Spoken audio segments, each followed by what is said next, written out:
Jason Worthing sends us this.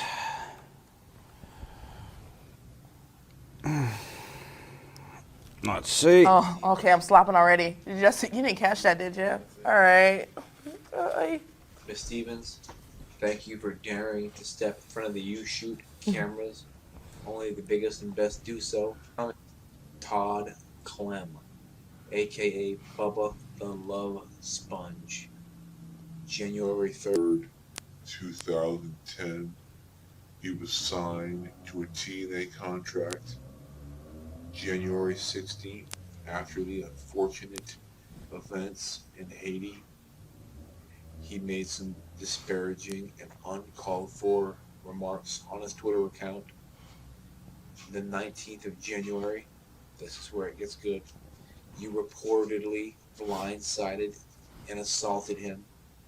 Now, I know you have a book in the works. You just recently did a shoot interview, but this is where the biggest and the best come. What went down between Bubba the Love Sponge and Awesome Kong? All right, we're going to seek to kind of get to the bottom of this whole Bubba deal here, and maybe by doing a little role play here. I will be Bubba. I'm clearly inequipped to play Bubba, but I will try.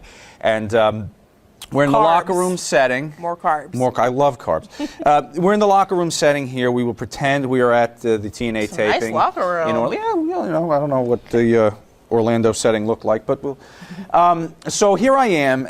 I'm walking in. What am I doing? What is Bubba doing backstage? Is he? He was. Is his walking. head up Hogan's ass? Yeah, or he no? was waddling. He was walking across stage like 19 or whatever. Okay. And what was his job that he was doing? Promos? I assume. Wasn't he hired to do something? Yeah, he was hired He was to do on camera. something. All right, so Face. I don't know. so he's there, and I'm waddling by now. This is the first time you're laying eyes on me. No, actually, it wasn't. Oh, okay. That was the thing. He said what he said about the earthquake in Haiti, and you saw him since then. And I was looking for him the whole day to speak with him about it and say that that's not okay, and that the way he had been conducting himself on set lately was not okay and not appreciated. Okay, well that's more interesting there too. What don't we know? What was he doing on set?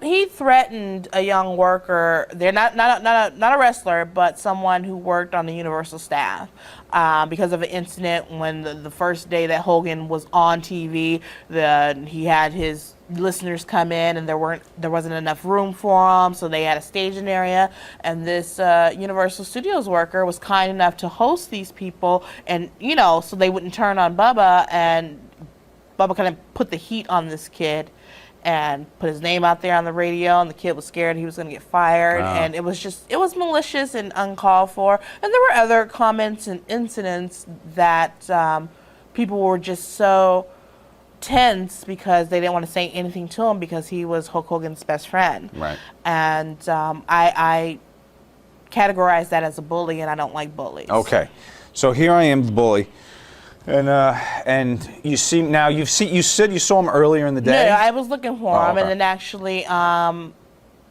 Hogan introduced me to him, and I just froze because I didn't want to say what I had to say in front of Hogan. Okay. I just wanted to say it between him and I. And then after he introduced me to him and he left, I was just like, ugh. I was mad at myself, man. Right. So he got beat up because I was mad at myself. So probably if that hadn't happened, you probably would have talked to him. More than likely, yeah. Right. But so you're pissed off that you missed an opportunity. You feel that you chumped yourself out. Basically.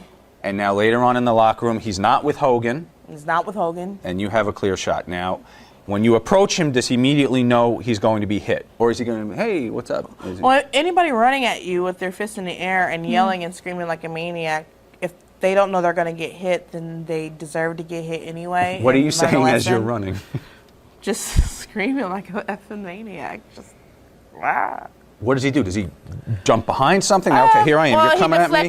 He deflected the, like I said, You know when you're about to get hit. So he deflected the first punch. Which was a right or a left? It was a right. Okay, so I He deflected it like that. Okay. Right. And then I come in and Right. come in right here. Right. And then he cowers down. Like Cower this. down like a Cowering bitch. down like a bitch. Like a bitch. Like a bitch. Like this. Okay, Oh, all the way down. Then I start playing knick-knack, paddywhack. So he went down into the fetal position. He went to the fetal position. Wow. And then it got kind of like pointless because now somebody's in a fetal position. You can't really beat them up. I'm used to guys like swinging back. You can't really beat somebody up who's in a fetal position because then now you're the bully. So then, Who pulls you off? Vince Russo. And what's He now? grabbed me by the dick. No. When he goes. Now when Bubba gets up, what is he? Is he talking smack now? I because have you're being no pulled? idea because I had lost it by then. I was so done with TNA. I decided it was such a release because it wasn't just about him. He took the brunt of it, but it wasn't really just about him. Right. It just was he was just a straw, and he represented so much, and he had it coming. Did you get a chance to talk to him since then, or? No? I don't believe so. Thank you for joining Wrestle Peace Theatre. Join us again next week when we recreate toes being sucked in a WWF ring by Mel Phillips. Oh, how interesting. I'll be a young ring boy.